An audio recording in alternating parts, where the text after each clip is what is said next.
Аптека на бъдещето. Ролята на фармацевта. В света, в който информацията е навсякъде, а доверието се среща все по-рядко, фармацевтът започва да играе нова роля.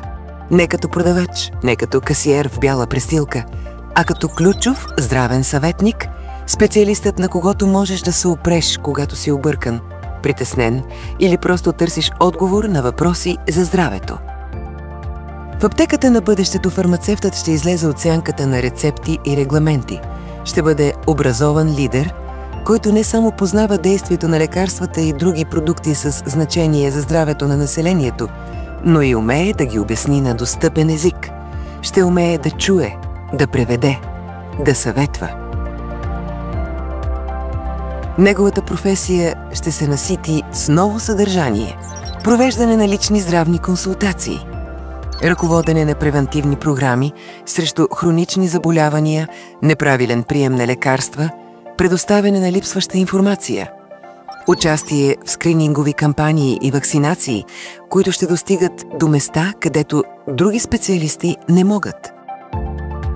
Фармацевтът ще има правомощия, но и отговорности, защото той ще бъде последният пазител преди лекарството да стигне до пациента, последният шанс за навременна корекция, откриване на грешка или просто добронамерено напомняне за това как правилно трябва да се приемат лекарствата.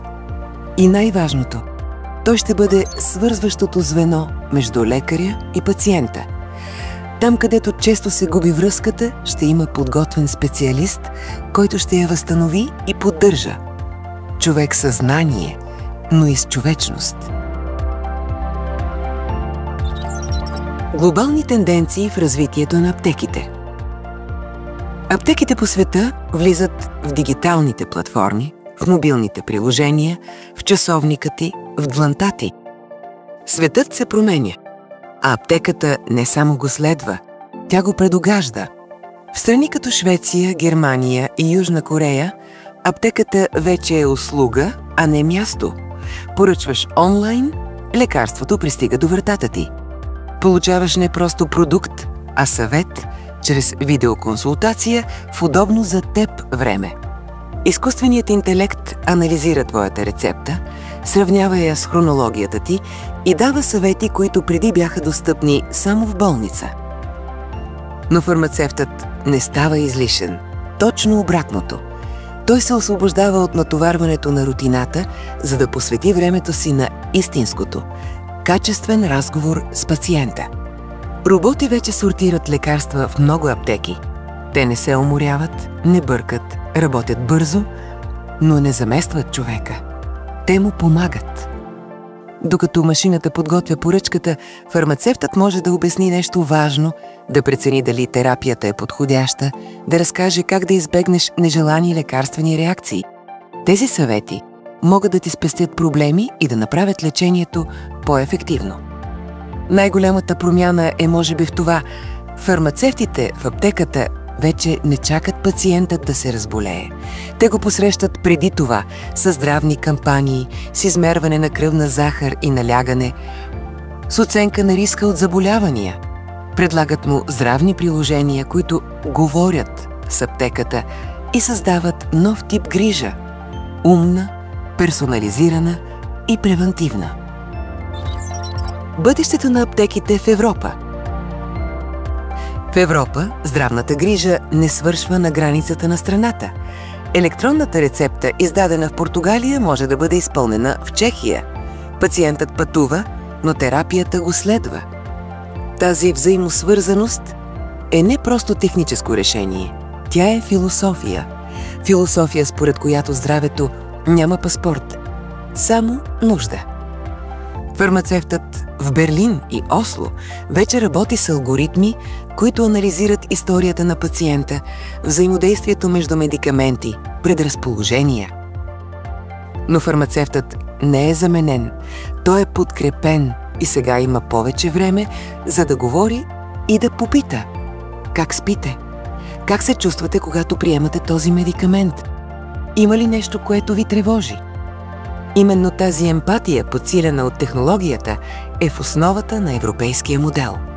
Европа е осъзнала нещо много важно. Да лекуваш е скъпо. Да предотвратиш заболяването – безценно. Затова аптеките стават места за скрининг, за проследяване на хронични заболявания, за помощ при психично здраве. Да, в аптеката можеш да говориш за тревожност, за безсъние, за хранене, за превенция на рецидив и не си сам. Фармацевтът е до теб, за да те подкрепи. Бъдещето на аптеките в Европа не е само в технологичния фойерверк. То е тиха революция, в която всяка аптека става място за грижа, превенция и доверие. Място, където здравето се случва не само чрез лекарства, а чрез човечност. Бъдещето на аптеките в България. България е на прага на дигиталната вълна, но това в никакъв случай не е слабост, защото всяка крачка напред тук има значение. Всяка промяна е видима, всяко нововъведение е революция. В малките градове аптеката често е единственият контакт на човека със здравната система. Често там, където няма болница, няма личен лекар, има фармацевт. Той вижда всичко, познава хората по име, помни какви лекарства са приемали през миналия месец, какво са казали между другото и как това може да има отношение към здравето им. Тук няма роботи, няма AI, но има връзка.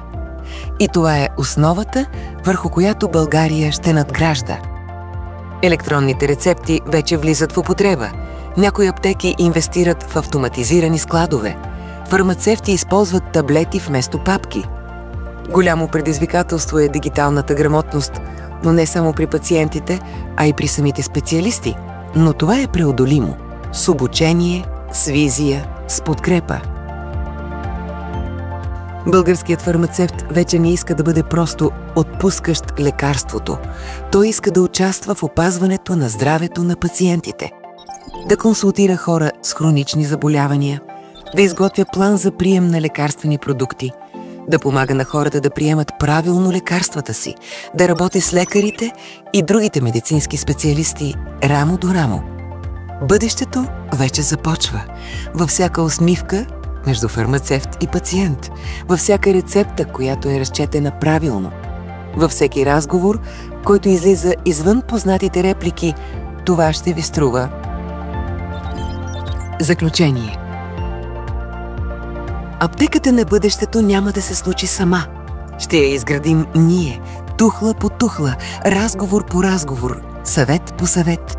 И когато се обърнем след 10 години, ще видим, че не сме се озовали внезапно в бъдещето. Ще видим, че просто сме го избрали и сме го направили възможно. Заедно.